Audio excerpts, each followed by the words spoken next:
우리 한번 따라합시다. 말씀에 은혜 받읍시다. 우리 한번 앞 사람 인사하겠습니다. 반갑습니다. 사랑합니다. 한번 인사하세요. 네.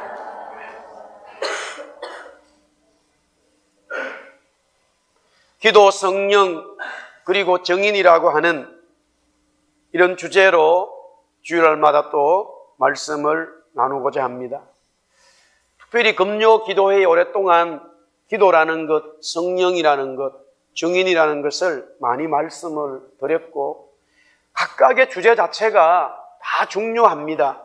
그렇기 때문에 예배 때마다 제가 말씀을 많이 나누었는데 오늘부터는 특별히 이 세 가지를 통시적인 관점으로 넓은 의미로 한꺼번에 성경의 본문들을 통하여 진리를 찾아가고자 합니다. 기도, 성령, 정인 이 세 가지를 하나로 묶어서 보면서 정말 우리가 2014년을 정리하고 또 15년 새롭게 시작하는 그런 시점에 하나님께서 우리에게 주시는 저와 여러분 교회에 주시는 은혜가 뭔지를 우리가 한 번 더 점검하면 좋겠습니다. 오늘은 그 첫 번째로 핍박자도라는 말입니다. 성경은 그리스도를 나타냅니다. 성경은 하나님을 말씀하고 있지요. 그런데 그 하나님을 우리가 인식하기 위해서는 성경이 하나님께서 두 가지의 모습으로 말씀하고 있습니다. 그것은 이론입니다. 이론으로 설명해요. 이론은 다른 게 없어요. 머리 좋은 사람이 만든 게 이론이에요. 머리 나쁜 사람들은 머리 좋은 사람이 만든 이론을 아무리 알려고 해도 몰라요. 그래서 그냥 뭐 그런가 보다 암기해버리고 그냥 믿어버리는 거예요. 수학에 뭐 브라브라브라는 뭐다 이런 거 있잖아. A 조금 뭐 플러스 이런 거 있잖아. 그게 왜 그래 되는지 몰라요. 간단한 거는 머리 나쁜 사람들로 이해하지만 점점 수학이 막 올라가면은 머리 좋은 사람들은 이렇게 된다는 거예요. 그러면 받아들여야 돼. 어쩔 수 없이 받아들여야 돼. 그런데 하나님 마찬가지예요. 하나님은 너무나 머리가 좋으신 분이라 그냥 이렇다고 말하는 거예요. 우리 한번 따라해 볼까요? 태초에 하나님이 천지를 창조하셨다. 머리 좋은 그분이 그렇게 창조했대요. 그냥. 그리고 우리가 머리 나쁜 우리는 아멘으로 받아야 되는 거예요. 할렐루야. 딴 방법이 없다니까요. 그래서 성경에 그와 같은 그냥 진리를 아무 이유 없이 선포한 말씀들이 너무 많습니다. 이유도 설명하지 아니하고 어떻게 된다는 것도 없고 그냥 진리를 선포했어요. 우리 모든 수학, 과학, 철학, 인문학, 미술, 음악에 원론들이 있어요. 그냥 그거는 그렇게 되어져 있는 거예요.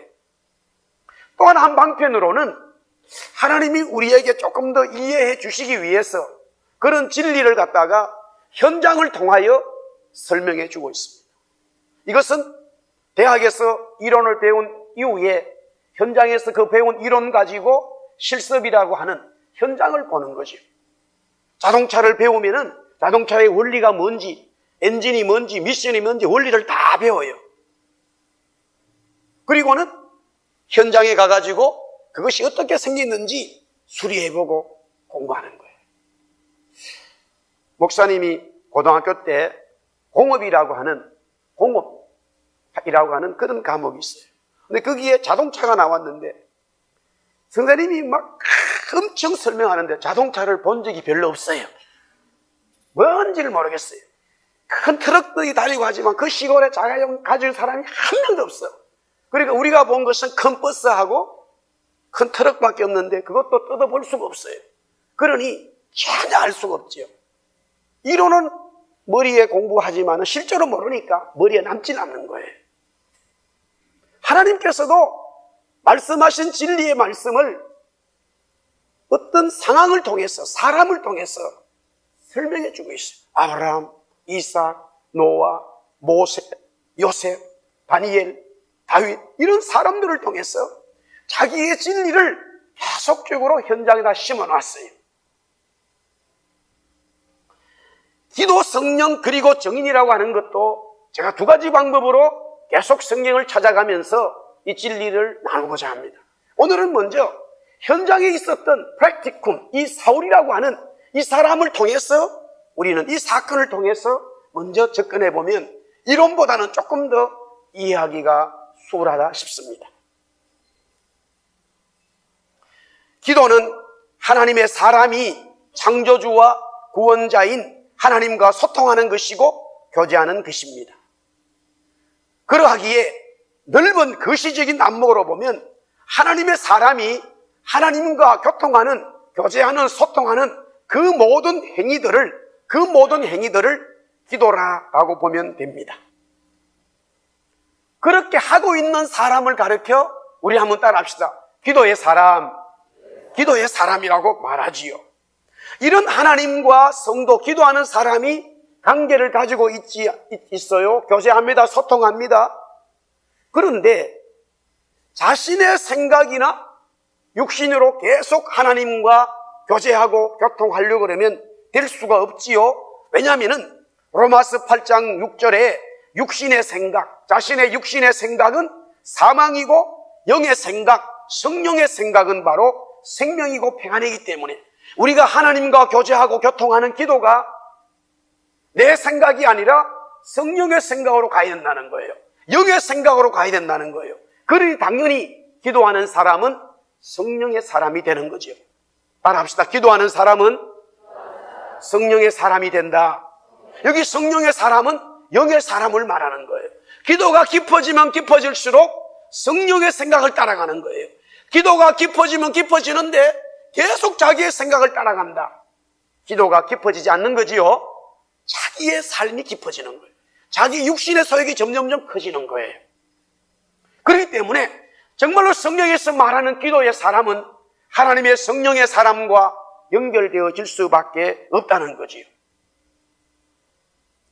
그러면서 성령의 임재와 충만한 은혜가 넘치게 되는데, 이렇게 성령의 은혜가 넘치면 넘칠수록 주님이 하신 말씀을 꼭 받아들이게 돼 있어요. 그게 뭐냐? 땅끝까지 복음 전하라고 하는 주님의 정인되라고 하는 말씀이 그 속에 살아 움직이게 되어져 있어요. 우리 한번 따라합시다. 예수님의 정인되자.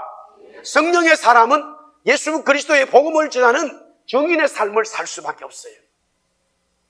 그래서 제가 왜 기도, 성령, 정인으로 하나의 이 주제들을, 각각의 주제들을 하나로 묶어서 말씀드리고자 하냐면, 기도하는 사람은 성령의 사람이 되는 거고, 성령의 사람이 되면 될수록 그리스도의 복음을 전하는 정인으로 거듭나게 돼 있다는 거예요. 그것이 성경에 가르치고 있는 진리의 말씀이라는 거죠. 성도는 반드시 기도의 사람이 되어야 하고, 그 기도의 깊이가 쌓이면 쌓일수록 성령님의 사람으로 자라갑니다. 그러면 자연히 예수님을 전하는 복음의 정인이 되게 되어 있지요. 교회도 마찬가지입니다. 교회는 기도하는 교회가 돼야 되지요. 기도하는 교회가 되면 될수록 그 교회는 성령의 임재와 충만한 역사가 있는 교회가 되지요. 그렇게 되어지면 교회는 당연히 복음을 전하는 정인의 교회로 거듭나게 되어 있어 땅끝까지 복음 전하는 이 사명을 감당하게 된다는 말씀입니다. 할렐루야. 오늘 그 첫 번째로 핍박자도라는 제목입니다. 제목에서 이미 밝혔듯이 핍박자, 박해자가 변화되어 기도의 사람, 성령의 사람, 복음 전도의 사람으로, 정인으로 거듭났다는 말씀입니다. 그 주인공이 바로 사울이죠. 그런데 우리가 아는 대로 사울은 어떤 사람이었느냐? 다른 성경에서도 많이 사울에 대해서 얘기하고 있지만 오늘 이 본문에서만도 사울을 한번 찾아보자고요. 너무나 많은 곳에서 사울에 대한 말씀을 하고 있는데 오늘 본문에서도 한마디로 말하면 핍박자, 박해자라는 거예요. 오늘 1절과 2절에 한번 성경을 보세요. 보면은 여전히 주의 제자들을 잡기 위하여 위협과 살기가 등등하고 대제사장에 가서 다메섹 열해당의 그 도를 따르는 사람들을 남녀와 관계없이 잡아서 결박해가지고 예루살렘으로 잡아오기 위한 사람이라, 이렇게 한마디로 규정하고 있어요. 이렇다면은 이 사람을 뭐라고 얘기하는 게 좋을 것인가? 우리가 지금 어떤 이 사울이 이렇다라고 말하기 전에 예수님이 먼저 답을 주셨습니다. 그분도 급하셨던 모양이에요. 그분이 먼저 답을 주셨어요. 오늘 9장 4절에 보니까 땅에 엎드러져 들음에 소리가 있어 이르시되 사울아 사울아 네가 어찌하여 나를 박해하느냐. 네가 박해하는 예수라. 5절에 그렇게 주님이 말씀하셨어요. 주님이 사울에 대해서 규명 짓는 게 뭐냐? 박해자라는 거예요. 하늘에 계신 주님이 사울을 어떻게 알고 있느냐? 박해자요, 가해자요, 핍박자로 알고 있어요. 13절과 14절의 성경을 보면 그때 당시에 예수님을 따르는 지도자들조차도 그를 그렇게 알 수밖에 없어요. 아나니아가 대답하되 주여 이 사람에 대해서는 예루살렘에서 주의 성도들에게 적지 않은 해를 끼쳤다라고 말하고 있어요.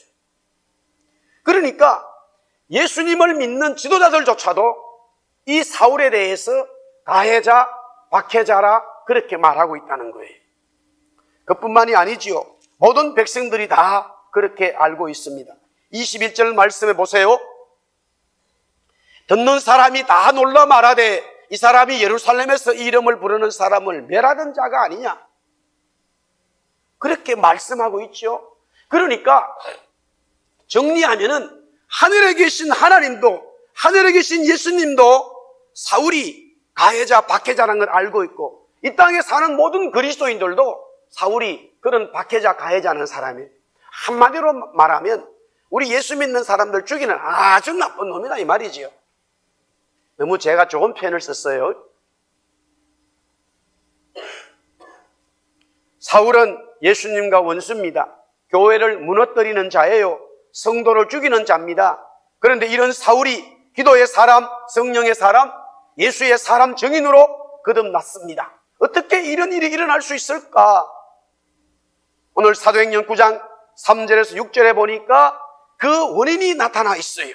오늘 우리가 말씀을 읽었습니다마는 이 박해자, 가해자, 핍박자, 교회를 무너뜨리는 이 사울에게 예수님이 나타나 주셨어요. 예수님은 이 땅에 사시면서도요, 이 땅에 살면서도 자기를 미워했던 사람들에게 원수들을 찾아가 주셨고, 부활하시고 성전하시고 하나님 우편에 앉아 계시면서도 자기를 미워하고 박해하는 자들에 대해서 사랑으로 다가가고 가시는 예수님의 모습을 발견하게 됩니다. 사울은 이런 예수님으로 말미암아 구원을 받게 되어진 거죠. 자, 기도의 사람, 성령의 사람, 하나님의 사람, 정인, 복음 전하는 사람으로 변화되어야 되는데 반드시 그렇게 되기 전에 선행돼야 될 것이 뭐냐? 구원받아야 돼요. 기도의 사람이 돼야 되고 성령의 충만한 은혜를 가진 사람이 돼야 되고 예수 그리스도를 위하여 복음을 전하는 정인이 돼야 되는데 그 일에 앞서서 반드시 경험해야 되는 게 뭐냐? 그리스도를 만나는, 구원받는, 거듭나는 하나님의 자녀되는 하늘의 시민권을 가지는 그와 같은 역사를 경험해야 되는 거예요. 할렐루야.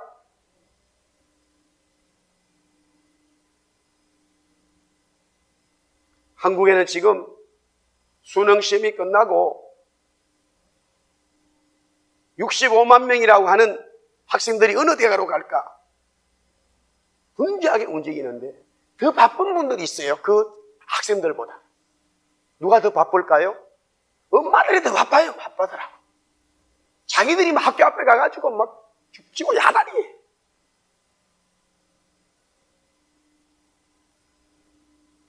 세계에서 보기가 힘들어요. 그렇기 때문에 오바마 대통령이 공식적으로 대한민국의 부모님들의 교육열을 배우라고 그랬어요. 오죽했으면 대통령이 그 말까지 하겠어요. 하여튼 뭐 대단합니다. 우리 대한민국. 그렇기 때문에 여기까지 오고 막 이러잖아요. 그런데 그런 일에 대해서는 그렇게 관심이 있어요. 대학 들어가도 사실은요, 졸업하고 나서 직장 잡을지 안 잡을지도 몰라요. 그리고 또 직장을 잡잖아요. 애들이 집집마다 하나 둘밖에 없어가지고 우리 시골 말은 너무나 포스럽게 커가지고 직장 생활을 못해요. 포스럽게 컸다는 말 뭔지 모르죠. 너무 부모님이 막 그냥 오냐 했어. 그래 직장 들어가니까 위에 상사가 이거 하라 그래 저거 하라 그래 늦게 말하니까 치워버려요. 그냥 2번 나가 치워버려. 직장 들어갈 때는 막 그렇게 원수 내고 나갔더니만 위에 부장이 미스킹 커피 좀 가져오세요. 내가 커피 끓이러 대학 나온 줄 압니까? 이러면서 막 달게 들어가 나와버려요. 커피 좀 갖다 줘도 되는데 집에서 한 번도 그런 일이 없거든요. 전부 다 엄마가 그래 다 침대까지 갖다 먹여야 된다니까. 그렇게 생활하다가 대학 졸업하고요 직장 들어가가지고 삼성에 들어가서 하니까 다 잘라버리는 거예요. 그래서 삼성 연구소에서 기가 막힌 이야기 하는 거예요. 인류대학 나온 애들일수록 다 떨어져 나간다는 거예요.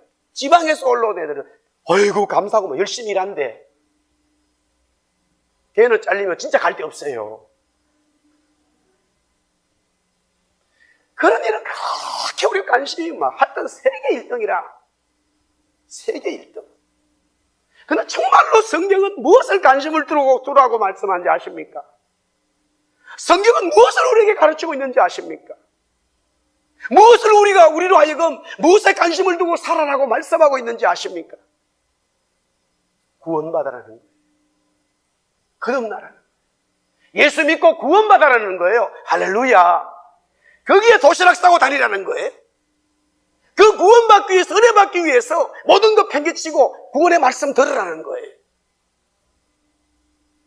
그러나 시대는 점점 구원의 말씀에 대해서 온 땅의 사람들이 관심이 없어요. 우리가 성탄절을 맞이하면서 이제 있는데 하나님의 천사들이 말하잖아요. 온 세상에 온 절방에 미칠 큰 짤을 갖다가 막 10분 정도 해야 돼요. 기쁨의 구원 소식이라. 할렐루야. 천사만 기쁘지 우리 인간 하나도 안 기쁜 거예요. 천사만 기쁜 거야. 그 말은 뭔지 아세요? 복음을 알고 깨달은 자만 기쁜 거야. 성경은 하나같이 계속해서 구원의 말씀을 얘기하는 거예요. 하나님이 구원자고 그리스도 주님이 메시아이기 때문에 그분을 영접함으로 거듭나고 죄에서 해방받아 영원한 하나님의 자녀 되어 나와 함께 영원히 살자. 그것이 구원에 대한 메시지, 구원의 복음에 대해서 말씀하고 있어요. 할렐루야. 사울은 자기가 알고 있었던 예수는 메시아가 아니었어요. 자기가 믿는 유대교를 어지럽히는 죄로 십자가에 죽은 자예요. 자칭 구원자라고 했던 시대의 이단자입니다. 그러하기에 당당히 사울은 그를 따르는 자들을 잡고 죽이는 일에 선봉이 되었단 말이죠. 무슨 말이냐면 자기가 자기 죄에 대해서 전혀 인식을 못하는 거예요.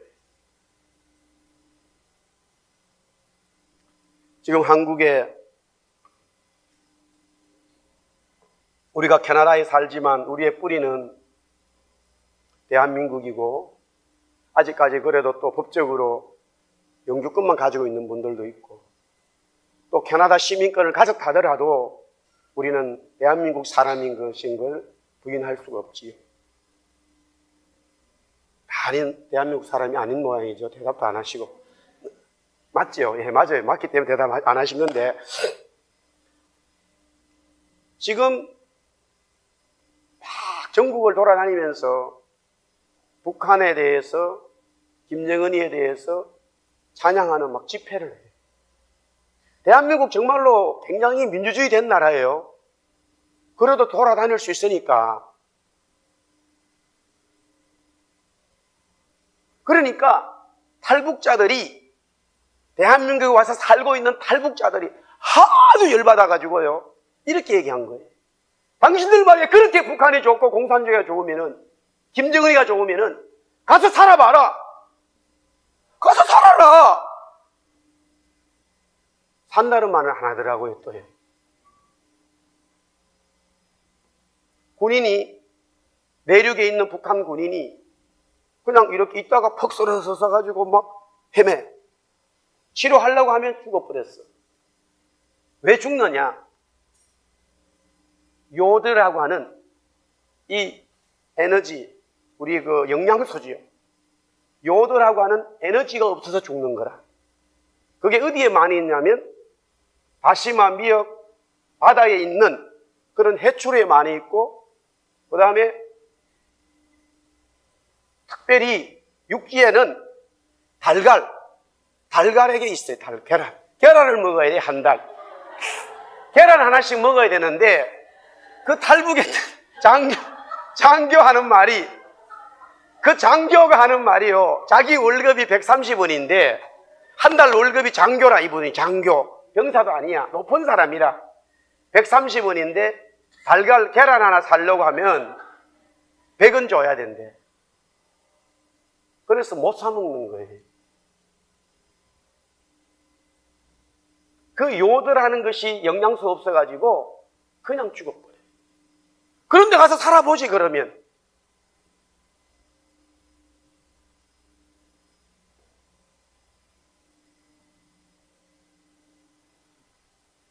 문제는 그런 사람들이 당당하다는 거예요. 당당하게 자기 죄에 대해서 몰라요. 민주주의를 넘어선, 자유를 넘어선 왕임이잖아요. 국가를 모르는 거예요.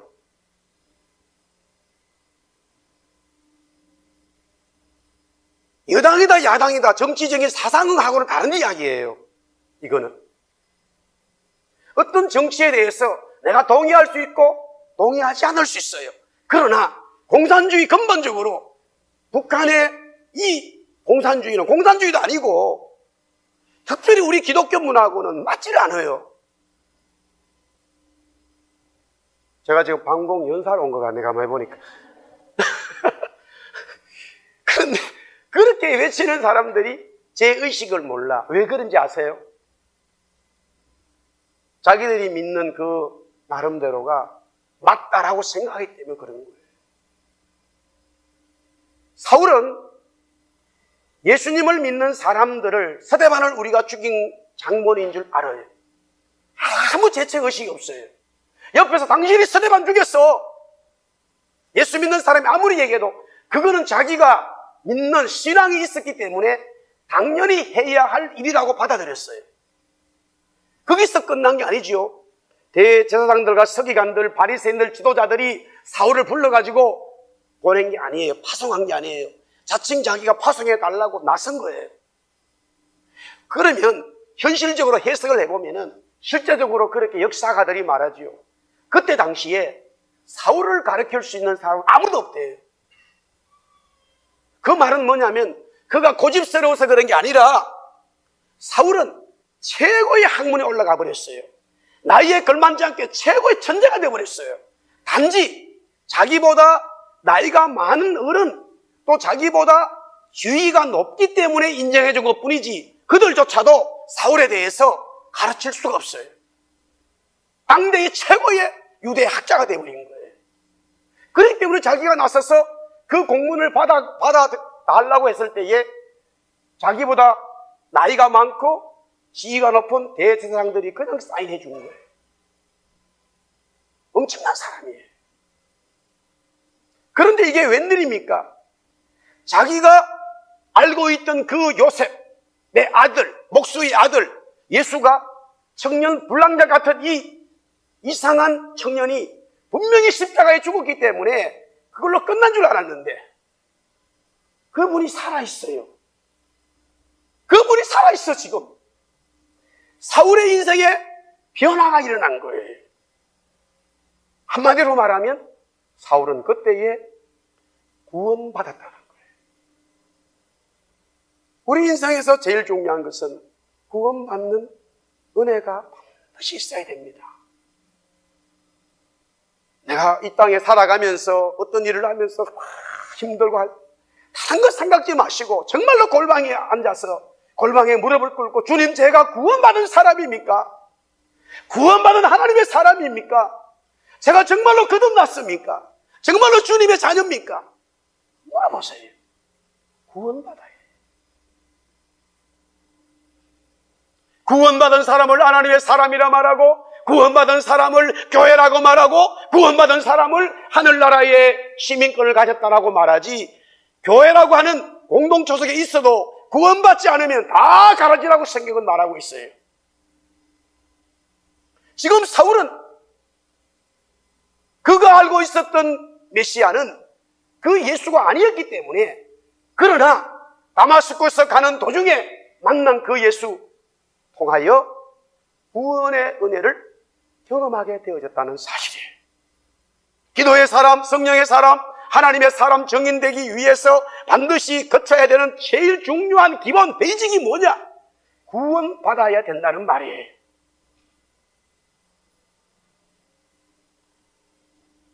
구원받지 않으면 아무것도 되지 않습니다. 구원받아야 돼요. 구원받는 성도, 하나님의 사람 돼야 됩니다. 그래야 출발이 되어지는 거예요.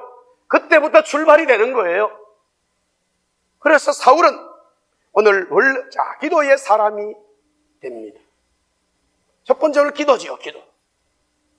그런데 사울은 원래부터 기도의 사람이었어요. 왜냐하면은 바리새인 중에 바리새인이요, 가말리엘 문화생으로 수학을 나르면 철저한 유대교의 기도의 삶이 따르지 않으면 될 수가 없어요. 그런 금식기도, 공중기도, 하루 5번씩 기도하는 철저한 기도의 사람입니다.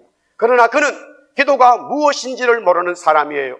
왜냐하면 예수를 모르기 때문이죠. 하나님과 기도하는 사람이 그분의 아들 예수를 모를 수가 있습니까? 그러나 현실적으로 사울은 예수님을 전혀 알지를 못하고 있습니다. 왜 그러냐? 사울은 종교인입니다. 유대교라고 하는 종교주의자며 종교 지도자예요. 종교 지도자의 뛰어난 젊은 지도자예요. 학자예요. 종교주의자가 되면 기도는 많이 하지만 기도의 능력이 없어요. 종교주의자의 기도는 하나님을 많이 찾지만 그 하나님은 진작 응답하지 않아요. 하나님과 영적인 소통이 없다는 말이죠. 그가 하나님과 소통의 기도가 있었다면 이미 그는 하나님을 통하여 예수님이 구원자임을 알았을 거예요. 하나님이 알려주시지 않았겠습니까? 분명히 알려줬을 것이에요. 무엇을 말하고 있습니까? 하나님과 생명으로 연결되어진 기도가 없었다는 말이죠. 그래서 예수님 당시에 하나님의 성전을 만민의 기도하는 집이라고 예수님이 외치면서 그 사람들을, 장사하는 사람을 다 쫓아냈어요. 그 장사하는 사람들이 자기가 장사하고 싶어서 온 게 아니에요. 지도자들이 다 불러들인 거예요. 또 지도자들이 다니면서 기도 많이 합니다. 그런데 마태복음 5장, 6장, 7장에 보면 예수님이 한마디로 그렇게 말했어요. 그들의 기도는 사람에게 보이려고 하는 기도라. 기도의 사람은 하나님과 기도하는 것이, 기도의 사람은 성령님과 기도하는 것이지, 기도의 사람은 사람과 기도하는 거 아니에요. 지금 여기에 지도자 사울도 그래요. 어릴 때부터 그런 기도만 보고 자랐어. 전부 다 사람에게 보이는 기도야. 그 삶 자체가. 자기 선생님이 그렇게 했고 모든 동료들이 그렇게 했기 때문에 정말 기도는 많이 했지만은 생명의 기도를 경험 못했어요. 예수님을 만난 이후에 사울의 변화는 기도에 있습니다. 기도가 살아나게 되었다는 거지요. 사도행전 9장 9절에 보니까 오늘 말씀 한번 보세요. 사흘 동안 보지 못하고 먹지도 마시지도 아니한다. 봉사가 됐습니다. 맹인이 된 거예요. 순간적인 봉사가 된 거예요.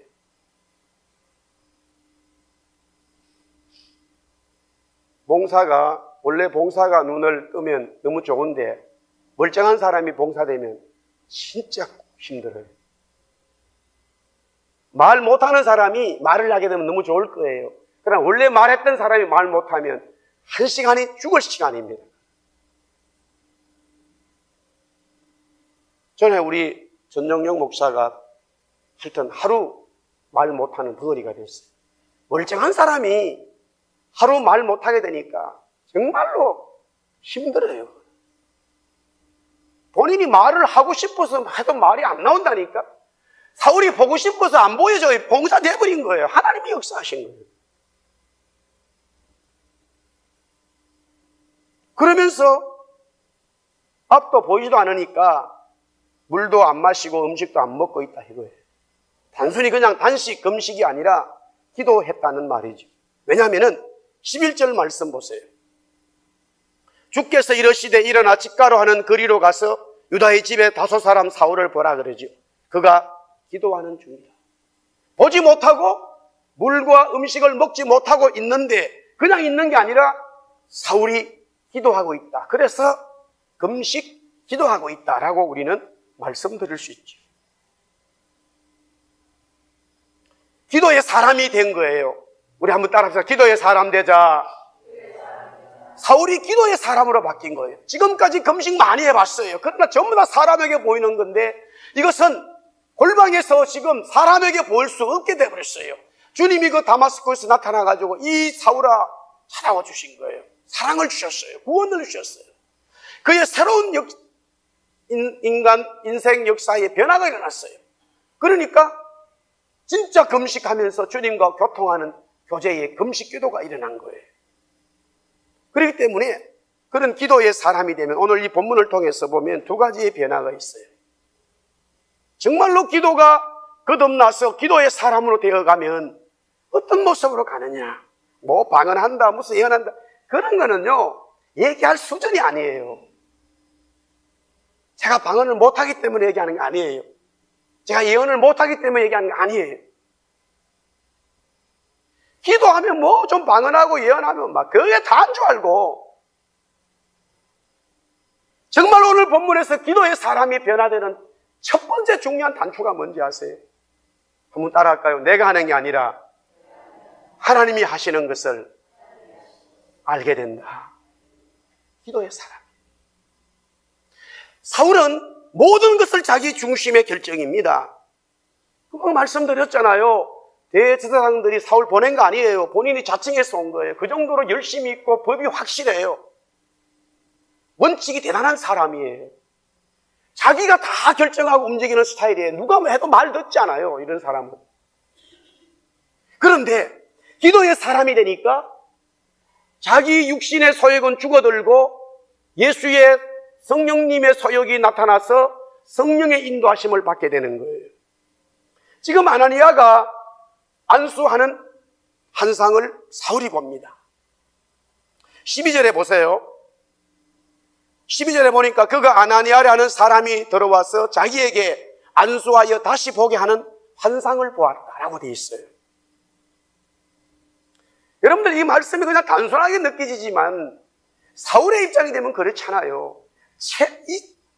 지금 사울 머리 위에 손을 넣고 기도해 줄 사람이 아무도 없다니까요.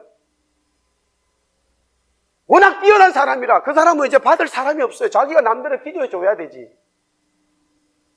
그런 사람이 아나니아라고는 아무것도 아니에요. 예수 믿는 이것도 이름도 별로 없어. 그 사람에게 자기가 안수를 받는 환상을 보고 그 기다리고 있다. 이제는 내 중심이 아니라 내 것을 내려놓고 내 중심이 아니라 주님 중심으로 살겠습니다 하는 것을 철저히 보고 있어요. 지금 기도의 사람이 되면 될수록 내 모든 육신의 생각과 모든 것들을 꺾어버리고 하나님께서 주님께서 이끌어 가시는 것에 순종하고 거기에 마음을 겸손히 조아리는 거예요. 할렐루야. 그게 기도의 사람이라. 그렇게 되어야 막 방언이 나오고 그렇게 돼 예언도 해도 이게 열매가 되지. 방언하고 예언하고 막 엄청난 푸시도 이거 대단한데 하나도 공동체를 살피지 않아. 자기 무슨 은사 받은 거 자랑하고 있는 거예요.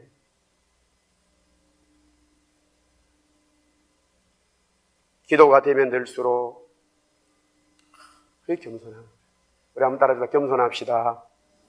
할렐루야. 그게 기도의 사람이라. 그게 기도의 사람입니다. 겸손한 사람은 기도에 잘 은혜가 없는 사람들이 실수하고 그래도 사랑으로 이끌어주고 어머니와 같은 마음으로 보살펴주면서 그 사람을 쭉 도와줘요. 두 번째 기도의 사람은 기도의 사람을 만나게 된다는 사실을 알아요. 기도하면 기도할수록 성령께서 역사하시는 기도의 사람이 되면 기도의 사람이 자꾸 붙어져 가는 거라. 지금 사울이 금식으로 기도하고 있는데 주님께서는 아나니아를 보여주시고 또 아나니아가 기도하고 있는데 환상 중에 사울에게 가라고 말씀하셔요. 사울과 아나니아는 가만히 보세요. 가해자와 핍박자예요. 가해자와 핍박자와 핍박받는 사람이에요. 둘이 만날 수가 없어요. 사울은 복음을 방해하는 사람이고 아나니아는 복음을 전하는 사람이야. 둘이 원수관계라 만날 수가 없어요. 그런데 기도의 사람이 되어져 버리면 이런 관계가 전부 다 허물어져 버려요. 성령 하나님의 기도의 사람으로 연결되어 버린다는 거지요. 이게 기도에 은혜 있는 사람들의 특징이에요. 자신이 겸손해지고 그 다음에 계속 기도의 사람들은 하나님께서 기도의 사람들을 붙이시고, 교회가 기도의 교회가 될 줄 믿습니다. 교회가 기도의 교회가 돼야지요.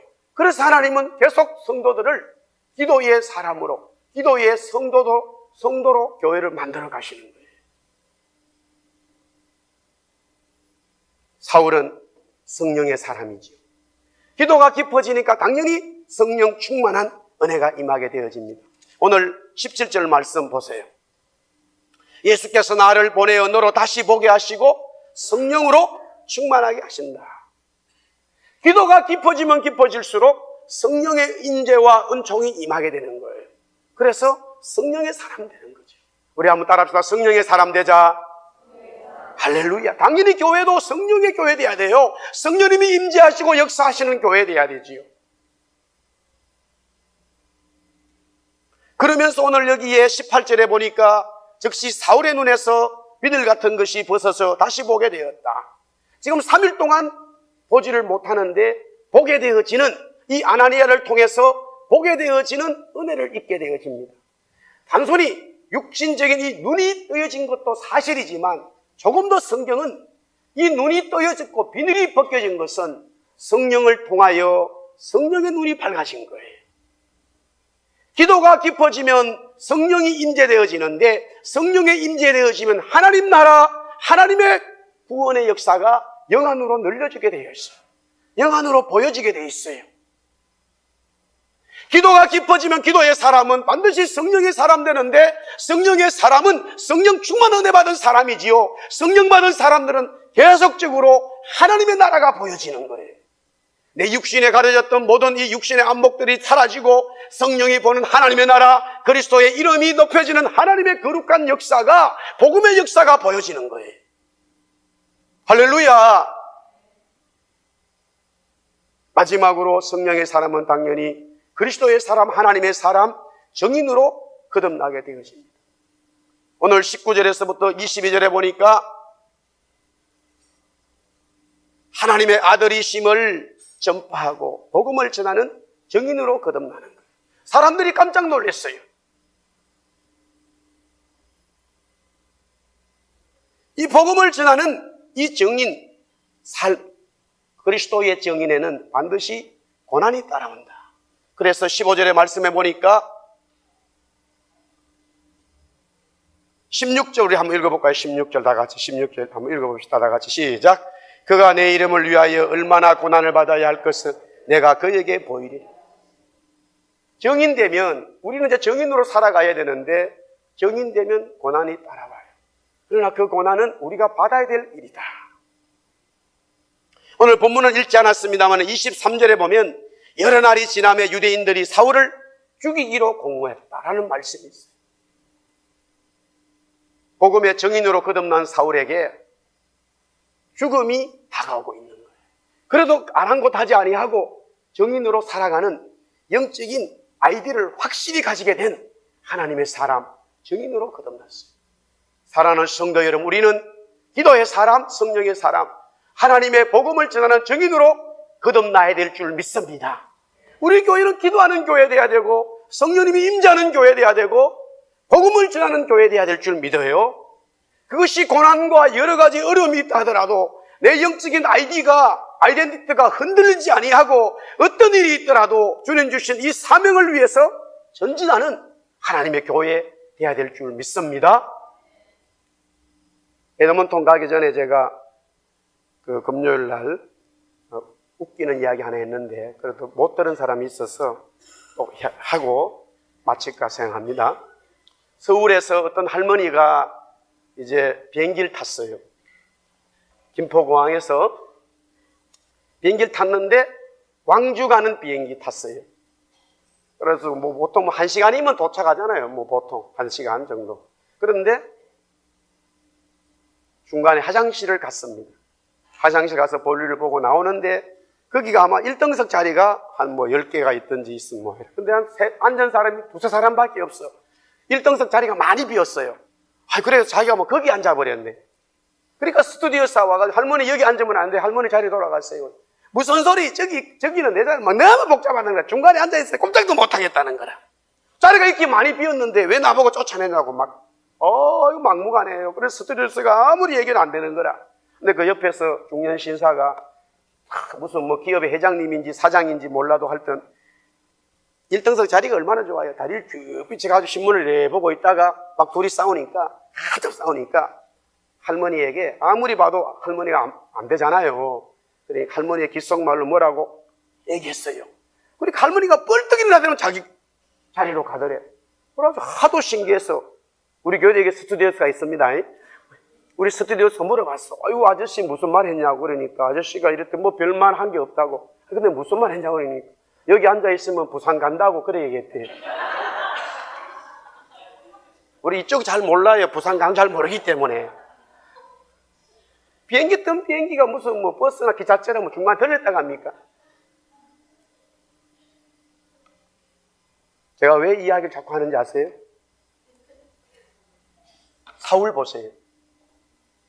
우리가 이 땅에서 캐나다 사람으로 한국 사람으로 사는데 어떤 일 때는 또 캐나다 법으로 갖다 대. 사람 관계에서. 또 어떨 때는 한국 사람으로 갖다 대. 제발 좀 그런 행동 좀 하지 마세요. 우리 믿는 사람은 하나님의 법으로 살아야 돼. 아멘도 안 하시네. 여러분들 농사질 때 성경에 보면요. 농사질 때 추수나 가위를 다 따지 말라는 거예요. 주인이 다 가져가지 말래. 지나가는 나그네, 어려운 사람들이 먹을 수 있다. 또 동물들이 먹을 수 있다. 그리고 거기서 끝나는 게 아니에요. 안식년이 되면, 안식년 7년이 되면 아예 농사를 짓지 말아야 되는데 사과나무, 밤나무, 뭐 포도나무 가만히 두면요. 그 아래 다 달려. 그런데 안식년에 달리는 어떤 것도 아예 주인은 하나도 손대지 말라는 거예요. 전부 다 주위의 사람들이 다 가져가도록. 하나님의 사람이 되면요. 이렇게 풍성해지는 거예요. 믿음이 생겨야 돼. 캐나다 법에 맞춰가지고 뭐 한국 법 생각지 마시고 우리가 하나님의 사람, 성령의 사람, 복음을 위해서 살아가는 교회의 성도 되었다면 적어도 하늘의 시민권을 가지고 복음으로 살아가는 영적 아이디가 확실히 있어야죠.